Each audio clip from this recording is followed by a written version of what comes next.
പ്രധാനമന്ത്രിയുടെ വീഡിയോ നീക്കം ചെയ്ത സംഭവത്തിൽ രേഖാമൂലം മറുപടി നൽകി മെറ്റ. സംഭവിച്ചത് AI ഫിൽറ്റർ ടൂളുകളിൽ സംഭവിച്ച ഒരു പിഴവ് എന്നാണ് മെറ്റയുടെ വിശദീകരണം. ഇനി തെറ്റാവർത്തിക്കില്ല എന്നും മെറ്റ വ്യക്തമാക്കുന്നുണ്ട്. വിഷ്ണു പ്രസാദ് വിവരങ്ങളുമായി ഡൽഹിയിൽ നിന്നുണ്ട്. വിഷ്ണു, വളരെ വിവാദമായ വിഷയമാണ്. മില്യൺ കണക്കിന് വ്യൂവുമായി മുന്നോട്ട് പോകുന്ന ഒരു വീഡിയോയാണ്. പ്രത്യേകിച്ചും നിലവിലെ സാഹചര്യത്തിൽ അത്രയേറെ പ്രാധാന്യമുള്ള ഒരു വീഡിയോ.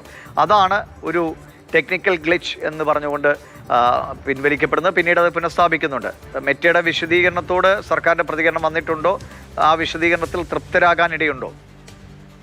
ദിവിഷ് സൂചിപ്പിച്ചതുപോലെ തന്നെ വളരെ പ്രധാനപ്പെട്ട ഒരു വീഡിയോ തന്നെയാണത്. കാരണം രാജ്യത്ത് ഈ പരീക്ഷ ചോദ്യപേപ്പർ ചോർച്ച തടയുന്നതിന് നിയമങ്ങൾ ശക്തമാക്കുമെന്ന് വാഗ്ദാനം ചെയ്യുന്ന പ്രധാനമന്ത്രി ഇൻസ്റ്റഗ്രാമിലിട്ട ആദ്യ സെൽഫി വീഡിയോ ആണ് മെറ്റ നീക്കം ചെയ്തിട്ടുണ്ടായിരുന്നത്. എന്നാൽ സംഭവിച്ചത് AI ഫിൽറ്ററിംഗ് ടൂളുകളുടെ ഒരു പിഴവാണ് എന്നാണ് മെറ്റ നൽകുന്ന വിശദീകരണം. അത് നേരത്തെ തന്നെ ഈ സമരവുമായി ബന്ധപ്പെട്ട പോസ്റ്റുകൾ സമൂഹ മാധ്യമങ്ങളിൽ നിന്ന് നീക്കം ചെയ്യുന്നതിന് വേണ്ടി പോലീസ് മെറ്റയോടക്കം ആവശ്യപ്പെട്ടിരുന്നു.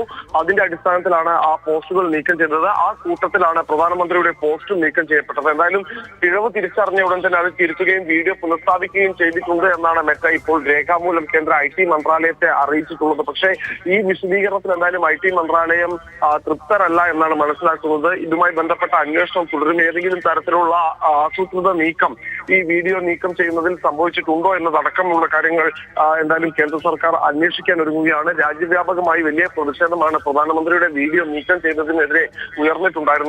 ഇതിന്റെ കൂടി പശ്ചാത്തലത്തിലാണ് ഇപ്പോൾ അന്വേഷണം നടത്താൻ ഏതായാലും കേന്ദ്ര സർക്കാർ തീരുമാനിച്ചിരിക്കുന്നത്. ശരി.